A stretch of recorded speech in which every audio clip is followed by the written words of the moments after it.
La fortune des Rougon ne commence pas par un coup d'État. Elle commence par une femme, Adélaïde Fouque, dite Tante Dide. À moitié folle, à moitié prophétique, de son tremblement, Zola fera naître tout un empire.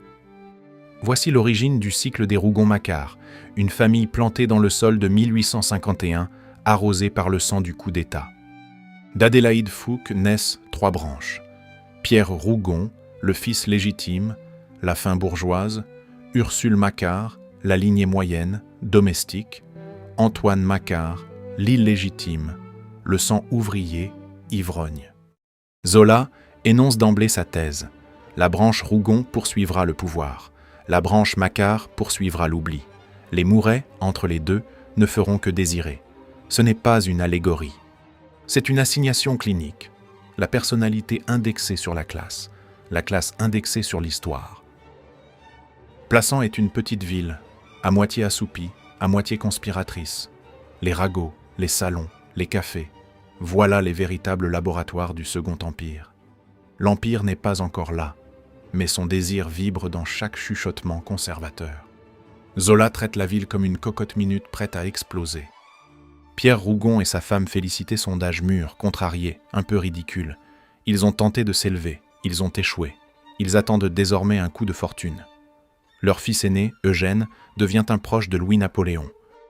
La nouvelle tombe comme un diagnostic. Leur heure est venue.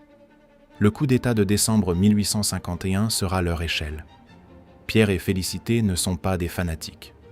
Ce sont des opportunistes. Leur politique est un outil. Leur morale, une charge dont ils se délestent volontiers. Ainsi, la branche Rougon convertit la peur en capital. Antoine Macquart et ses enfants appartiennent au monde ouvrier.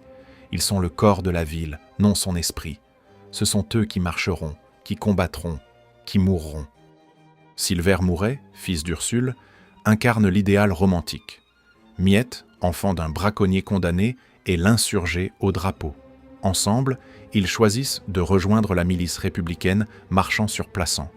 Leur trajectoire constitue le contre-rythme du roman. Amour, conviction, élan ascendant. Mais cet élan n'est pas un simple ressort narratif. C'est une épreuve. Les idéaux peuvent-ils survivre à la mécanique de l'Empire ? Le coup d'État de 1851 de Louis-Napoléon est le véritable moteur du roman. Les républicains se soulèvent, les loyalistes complotent, la ville se fracture.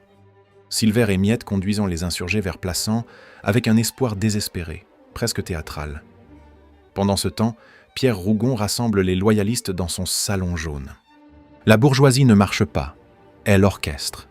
Elle laisse les pauvres et les idéalistes prendre le risque, puis intervient pour s'approprier la victoire.